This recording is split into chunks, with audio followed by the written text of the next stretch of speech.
Halo sahabat-sahabat goib, sahabat-sahabat mistis dimanapun kalian berada. Jumpa lagi di Dian Misteri Channel.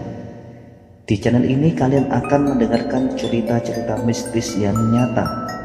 Ambil hikmahnya dan buang buruknya.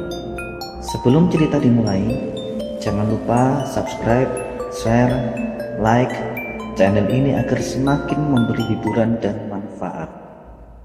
Baiklah sahabat-sahabat gaib dan mistis, cerita mistis dimulai. Pada kesempatan kali ini kita akan melanjutkan cerita mistis, yaitu di judul Kampung Hantu bagian kedua. Baik, untuk lebih nyamannya lagi, langsung saja kita mulai ceritanya. Malam yang tidak begitu gelap, rembulan sedikit memberikan cahayanya sehingga membuat mata Melly mampu sedikit melihat keadaan di sekitarnya. Melly yang baru saja memasuki kampung itu mencoba menenangkan pikirannya. Dia perlahan berjalan sambil terus melihat ke sekeliling kampung itu dengan harapan menemukan ridho kekasih hatinya. Tiba-tiba tepat di hadapannya, Melly melihat seorang nenek bertongkat berjalan membelakanginya. Badan Melly gemeteran. "Nih nenek, manusia apa setan ya? Ya Tuhan, lindungilah hamba," gumam Melly. Dia lalu memberanikan diri menyapa si nenek yang berjalan mendahulunya. "Maaf nek, saya mau nanya, nenek lihat seorang pemuda masuk sini enggak? Saya lagi mencarinya," tanya Melly. "Gak usah kau cari, ntar juga kamu bakalan ketemu. Karena setiap manusia yang masuk ke sini akan menjadi warga di sini untuk selamanya," si nenek menjawab tanpa menoleh ke arah Melly. Nenek itu berjalan terus. Sejenak Melly terdiam. Dia bermaksud mau nanya kembali, tapi si nenek sudah nggak ada. "Loh, kok tiba-tiba hilang? Aneh," kata Melly dalam hati. "Apa maksudnya si nenek tadi ya? Duh Rido, lu kemana sih? Please ketemu dong. Lu bikin gue jadi ketakutan gini," gumam Melly. Begitu lagi berjalan, bagai maling yang mengendap-endap, sesaat Melly melihat anak-anak yang bermain kelereng dan wanita yang lagi menyisi kutu di kepala teman wanita satunya lagi. Dia juga melihat wanita parubaya lagi nyapu, sama persis dengan yang dilihat Diki tadi. Aneh banget, ini kan tengah malam, tapi mereka benar-benar sulit dimengerti, pikir Melly. Selagi diselimuti berbagai pertanyaan dalam benaknya, tiba-tiba Melly melihat seorang anak sedang memakan mentah daging kelinci. Mulutnya berlumuran darah. Melly pun terus melihatnya. Anak itu terdiam, kemudian menoleh ke arah Melly. Matanya melotot, lidahnya menjulur keluar, giginya bertaring, dan rambutnya gondrong acak-acakan. Perlahan Melly pun mundur selangkah demi selangkah. Melly menjerit ketakutan dan lari pontang-panting tanpa arah tujuan. Sesaat ia berhenti sambil melihat ke belakang. Takutnya anak itu mengejarnya, tapi ternyata tidak. Namun begitu membalikkan badan, nenek yang tadi ada di hadapannya sekarang ada.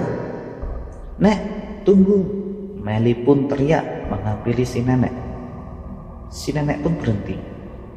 Belum juga Melly ngomong, si nenek membalikkan badan yang sekarang tengah menghadap ke arah Melly. Melly pun kaget luar biasa karena melihat sesosok nenek itu yang matanya merah menyala dan mukanya rusak. Nenek itu kemudian ketawa ketiwi cekikikan sambil mendekati Meli. Meli menjerit ketakutan. Dia hanya bisa memejamkan mata dan melipatkan tangan di dadanya. "Jangan ganggu aku, Nek. Aku gak salah apa-apa," ucap Meli memohon. Tak, sebuah tangan meraba pundak Meli. "Ah!" Meli pun menjerit. "Ini aku, Mel, Rido," ucap sebuah suara tersebut. Begitu Meli membuka matanya, ternyata benar Rido ada di hadapannya. Meli pun mendekapnya erat. "Ternyata kamu, Beb." "Iya, Mel. Kamu kenapa kesini? Nih tempat benar-benar angker," tanya Rido.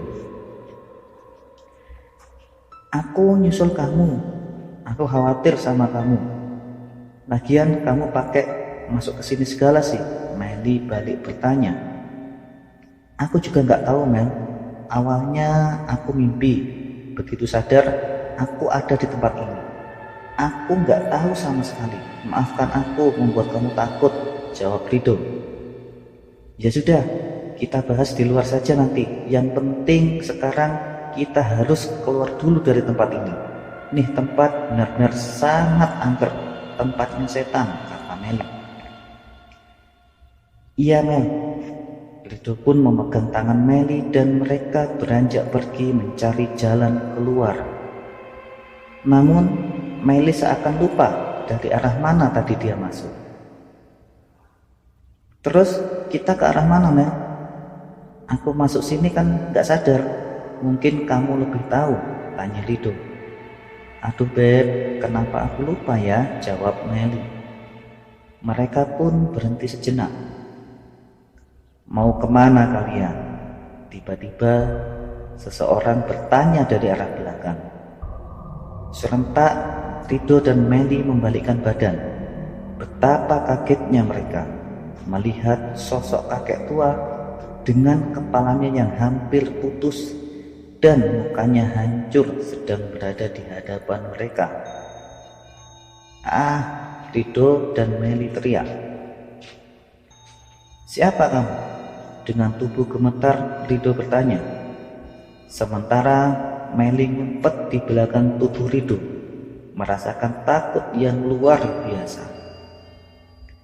"Nggak usah kalian tahu siapa aku. Yang harus kalian tahu, sampai kapanpun kalian nggak akan bisa keluar dari tempat ini. Kalian sudah menjadi warga di sini," jawab kakek itu. "Ayo, Mel, kita pergi." Rido dan Meli pun lari meninggalkan sosok kakek yang menyeramkan itu. Mereka terus berjalan, namun anehnya setelah sekian lama mereka berjalan, mereka seakan merasakan masih ada di tempat itu saja. "Aku capek banget, Beb. Istirahat aja dulu yuk." Meli berhenti, nafasnya pun ngos-ngosan, terengah naik turun. "Kita terjebak, Mel. Nggak bisa keluar. Padahal tempat ini nggak begitu luas jika kita melihatnya dari luar tadi. Bahkan kita tak mampu melihat adanya pagar pembatas tempat ini. Tempat ini seakan tak ada ujungnya. Aneh," kata Rido. "Terus kita gimana, Beb? Aku nggak mau tinggal selamanya di sini. Semoga saja Diki dan Laras kembali ke sini membawa orang yang mampu mengeluarkan kita," ucap Meli ketakutan. Selagi ngobrol, mereka melihat banyak sosok orang menyeramkan.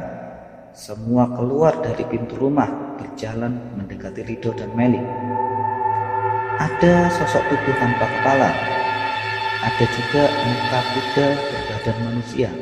Dan anak kecil yang sedari tadi bermain kelereng tiba-tiba berubah menjadi sosok anak-anak yang sangat jelek, mukanya seram. Semua mata melotot melihat ke arah mereka berdua. "Aku takut, Beb," kata Meli. "Tenang sayang, kita harus mengalahkan rasa takut ini. Kamu harus tetap pegang erat tanganku supaya kita tetap bersama." bacalah doa semampu yang kamu tahu, ucap Rido menenangkan. Kembali menceritakan Diki dan Laras yang baru sampai di rumah Pak Kades. Permisi Pak. Diki mengetuk pintu. Ya, jawab Pak Kades sambil membuka pintu. Nah, kalian? Tanya Pak Kades. Iya Pak, tolong teman kami Pak.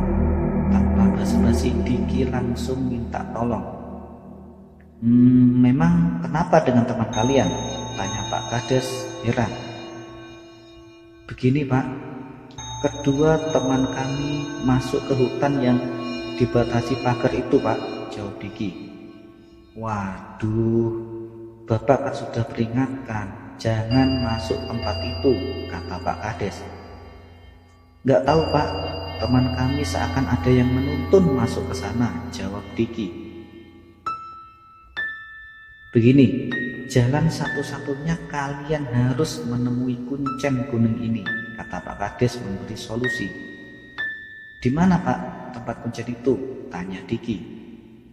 Itu di ujung desa ini. Di sana ada rumah satu-satunya di tengah sawah. Pas jalan di kaki gunung yang kalian lewati tadi, namanya Ki Surya, kata Pak Kades. Oh iya, terima kasih Pak, kita segera ke sana, jawab Diki. Ya sudah, semoga kalian berhasil nak, pungkas Pak Kades. Mereka pun pergi buru-buru. Setelah terus melihat mencari-cari, akhirnya ketemu rumah kuncen itu. Sepi banget ya, Laras bergumam. Jelas sepi lah, jam 3 subuh. Orang belum ada yang bangun, jawab Diki. Tuh, kayaknya rumah kuncen itu. Ayo Ras, kata Diki sambil menunjuk ke sebuah rumah. Tiba di depan pintu, Diki pun mengetoknya. Beberapa lama kemudian akhirnya ada yang buka, seorang kakek yang sudah tua. Siapa ya? Kakek itu menyapa. Maaf, apakah benar ini rumahnya Ki Surya? Tanya Diki. Ya benar, saya sendiri, jawab kakek itu yang ternyata adalah Ki Surya. Begini Kek, kita pendaki gunung Ki. Kami mengadakan camping di puncak. Kami mau minta pertolongan, jawab Diki langsung pada pokok masalahnya. Masuk kalian, kita ngobrol di dalam saja, ajak Ki Surya. Mereka pun masuk ke rumahnya Ki Surya. Pertolongan apa ya maksud kalian? Tanya Ki Surya agak heran. Begini Kek, kedua teman kami masuk ke hutan yang sudah dibakar itu. Tolong kami, jawab Diki. Apa? Ki Surya terbelalak, heran mendengar ucapan Diki. Kalian benar-benar ceroboh. Apa kalian sudah minta izin ke warga desa? Mungkin mereka sudah mengasih wejangan, informasi sebelum kalian ke sana, tanya Ki Surya. Iya Kek, kami sudah menemui Pak Kades. Beliau pun memang sudah mewanti-wanti untuk tidak masuk ke situ. Tapi entah bagaimana teman kami seperti nggak sadar masuk ke sana seperti ditarik suatu kekuatan, jawab Diki. Sejenak Ki Surya termenung. Hanya satu yang bisa mengalahkan mereka, namun itu sulit dilakukan. Jika gagal, maka temanmu akan selamanya tinggal di sana, kata Ki Surya. Apa itu Ki? Tanya Diki. Sebentar, kata Ki Surya. Dia lalu masuk ke kamarnya dan kembali lagi. Begini, kalian harus membawa kambing sebagai tumbal dan dikalungi kalung ini pada leher kambing tersebut, kata Ki Surya sambil memberikan sebuah kalung Tapi ingat, waktu kalian gak banyak. Kalian hanya punya waktu sebelum matahari terbit. Jika matahari sudah terbit dan kalian belum bisa melakukannya, maka mereka tak akan bisa keluar, kata Ki Surya. Baik Ki, terima kasih, kata Diki. Sudahlah, kalian pergi sebelum terlambat, kata Ki Surya. Ya Ki, kami akan berusaha semaksimal mungkin. Kami pamit dulu ya Ki. Terima kasih sudah membantu. Mohon doanya Ki. Jawab Diki sambil pamitan. Ya, sama-sama. Semoga kalian berhasil, jawab Ki Surya. Diki dan Laras pun menyisir desa mencari kandang kambing sambil terus melihat ujang tangannya. Diki berjalan lirih sana sini. Duh, kita akan berhasil menyelamatkan mereka apa enggak ya, kata Laras. Gak tahu juga Ras, ini sudah hampir jam 5 pagi dan kita belum dapat juga kambingnya, jawab Diki. Alhamdulillah, kayaknya kandang kambing Dik. Laras menunjuk sebuah kandang di depan rumah warga. Ya Ras, kita coba ke sana, jawab Diki. Setelah benar-benar yakin itu kandang kambing, Diki dan Laras pun menghampiri rumah yang dikira pemiliknya itu. Permisi, teriak Diki. Pintu rumah pun diketuknya dan tak lama kemudian ada yang membuka. Loh, Den kan tadi siang ketemu ya? Ada apa? Kami seorang laki Parubaya pemilik rumah itu. Oh, ini Mamang yang tadi ya? Iya Mam, kami mau minta tolong. Ternyata teman kami memasuki hutan yang dari sana dan gak ini Pak Hujan. Kambing, ucap Diki menjelaskan. Apa? Kok bisa ke sana sih? Kan Mamang tadi sudah bilang jangan, itu bahaya, kata bapak itu kaget. Iya Mam, ini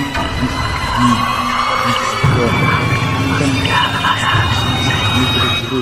Tolong Mamang bantu kami butuh kambing. Kambing mengarah ke kandang kambing dan bertanya, tapi Mamang nggak punya kambing lagi, itu hanya satu-satunya dan juga buat tabungan Mamang Den, jawab bapak itu.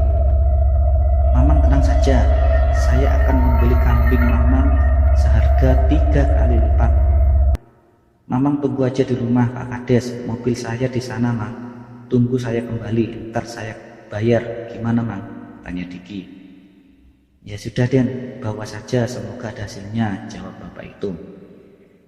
Iya Mang, makasih ya, maaf kami buru-buru Mang, kata Diki. Ya Den, silakan bawa, jawab si bapak. Akhirnya mereka pun mengeluarkan kambing dari kandangnya dan terburu-buru membawanya ke hutan larangan itu. Lama di perjalanan dan rasa capek yang mereka rasakan tak menghalangi semangat mereka untuk menolong teman mereka, yaitu Meli dan Lido. Duh Ras, hampir jam 6 pagi kita masih di sini. Cepat Ras, kata Diki. Sambil menarik kambing, Diki dan Laras terus berlari. Laras benar-benar merasakan capek yang luar biasa karena naik setengah lari di tanjakan terus-menerus. Aku capek Dik, aku gak kuat, belum Laras. Ayo sayang, kasihan Meli dan Rido. Kita harus menyelamatkan mereka. Mereka teman baik kita, kata Diki menyemangati. Iya Dik, aku tahu, tapi tenagaku sudah habis, jawab Laras. Seraya berhenti dengan nafasnya yang ngos-ngosan. Ya sudah, kamu jalan pelan saja. Ikuti aku dari belakang, biar aku jalan agak cepat. Setelah sampai di sana, kamu tunggu aku di tenda dan beresin semua barang kita. Ntar aku ke sana. Doakan saja agar aku bisa membawa pulang Meli dan Rido, kata Diki. Ya sudah, gak apa-apa, aku sendirian saja. Ntar aku tunggu di tenda, jawab Laras. Jaga dirimu baik-baik ya, kata Diki. Iya sayang, semoga berhasil, jawab Laras. Akhirnya Diki meninggalkan Laras yang berjalan pelan karena kecapean luar biasa. Tepat jam 6 pagi, Diki baru sampai di depan pagar hutan itu. Tanpa menunggu lagi, Diki lalu memasangkan kalung pemberian kuncen itu di leher kambing dan menggiringnya masuk ke pintu pagar. Kambing itu pun masuk. Dengan harap-harap cemas, di luar pagar Diki menunggu hasilnya. Ajaib, di dalam hutan kini terlihat Rido lagi memeluk Meli yang pingsan. Mereka dikelilingi oleh makhluk-makhluk yang aneh. Tubuh Rido menggigil, merasakan takut yang luar biasa. Dia tak bisa lari meninggalkan Meli yang sedari tadi pingsan karena takut.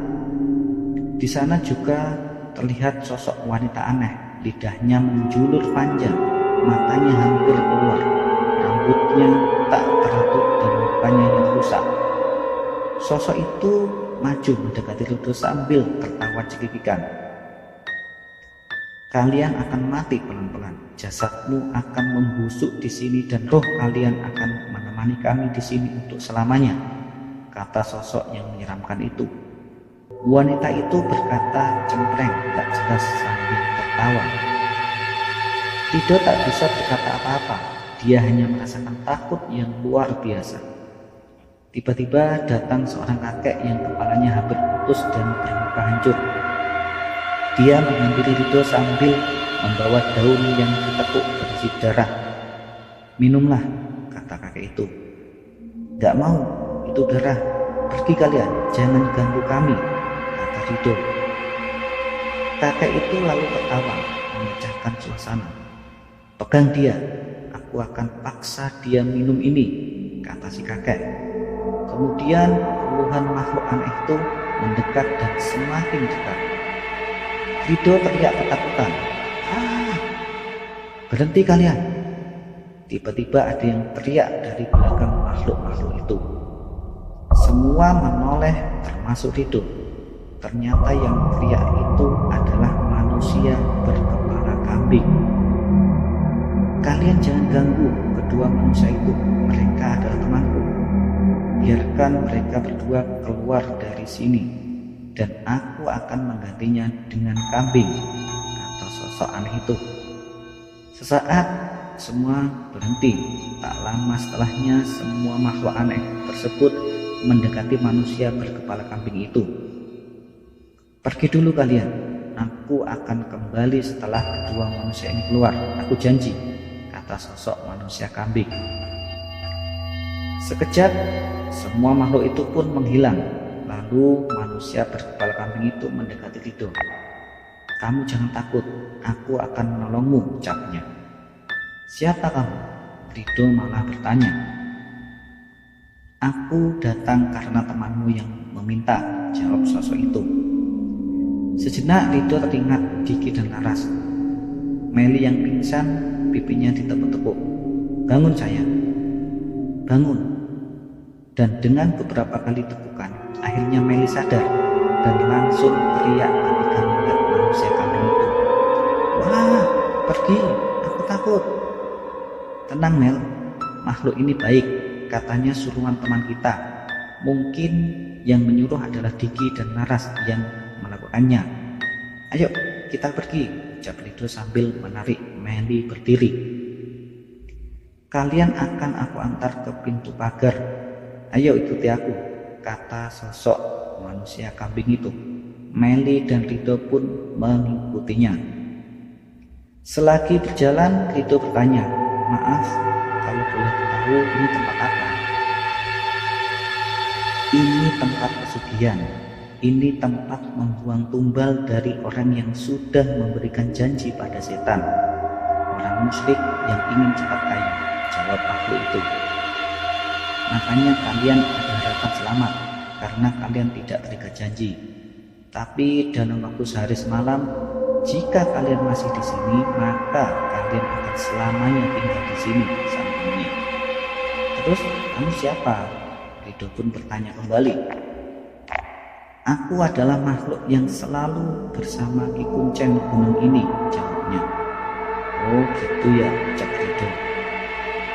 Gak lama kemudian mereka pun sampai. Ternyata benar, kini terlihat pintu pagar arah keluar. Keluarlah kalian, temanmu menunggu di sana. Tapi sebelum keluar, tolong bukakan kalung di leherku ini dan kembalikan pada pemiliknya. Iya, terima kasih ya sudah menolongku, jawab Ridho. Akhirnya Ridho membuka kalung itu. Sesaat setelah kalung itu dibuka, Ridho dan Meli kaget luar biasa. Makhluk itu berubah menjadi kambing seutuhnya. Ridho dan Meli pun keluar setengah lari meninggalkan kambing itu. Diki yang dari tadi menunggu cemas dan duduk di bawah pohon terkejut saat melihat Ridho dan Meli keluar dari hutan itu. Ridho, Meli, kalian selamat, alhamdulillah ya, teriaknya. Makasih ya dik. Laras mana? Tanya Ridho. Mungkin sudah di tenda. Tadi aku tinggalkan dia di jalan karena takut gak keburu menolong kalian, jawab Diki. Terima kasih ya dik, kamu lebih mengutamakan keselamatan kita. Ridho pun memeluk Diki. Kamu memang sahabatku, aku gak akan melupakan jasamu ini, ucap Ridho. Iya dong, sama-sama, jawab Diki. Udah yuk, kita samperin Laras, gak enak ninggalin dia sendirian. Meli mengajak Diki dan Ridho. Mereka pun menuju tenda dan ternyata Laras sudah ada di sana. Ridho, Meli, alhamdulillah kalian selamat, kata Laras sedih bercampur bahagia. Iya Ras, makasih ya. Ini semua karena kalian berdua. Memang kalian sahabat kita yang paling baik. Meli pun memeluk Laras. Ya sudah, barang-barang sudah saya beresin. Mending kita pulang, mumpung masih pagi yuk, ucap Laras. Karena semua sudah diberesin, mereka pun pulang, turun menuju desa. Oh iya dik, hampir lupa. Di dalam tadi aku ditolong manusia kambing dan dia menyuruh aku bukain kalungnya. Katanya kembalikan pada pemiliknya. Ridho bicara sambil mengeluarkan sebuah kalung. Ya ampun, tuh kalung yang tadi Laras, ucap Diki. Laras pun melihatnya. Iya dik, ya sudah, ntar kita kembalikan ke Kuncen itu. Memang dia pemiliknya. Oh iya, gimana ceritanya selama kalian di dalam? Tanya Laras. Ceritanya panjang Ras, nanti saja di mobil kita ceritain ya, jawab Ridho. Tak lama kemudian sampailah mereka di rumah Pak Kades. Terlihat Pak Kades sedang ngobrol dengan Pak Petani yang punya kambing itu. Alhamdulillah kalian selamat, ucap Pak Kades menyambut mereka. Ya Pak, alhamdulillah akhirnya kami bisa kembali lagi ke sini, jawab Diki. Oh iya Pak, tunggu ya, uang kami di dalam mobil, ucap Diki sambil mengambil uang dan kemudian membayar janjinya pada Pak Petani pemilik kambing itu. Makasih ya Pak atas bantuannya, ucap Diki.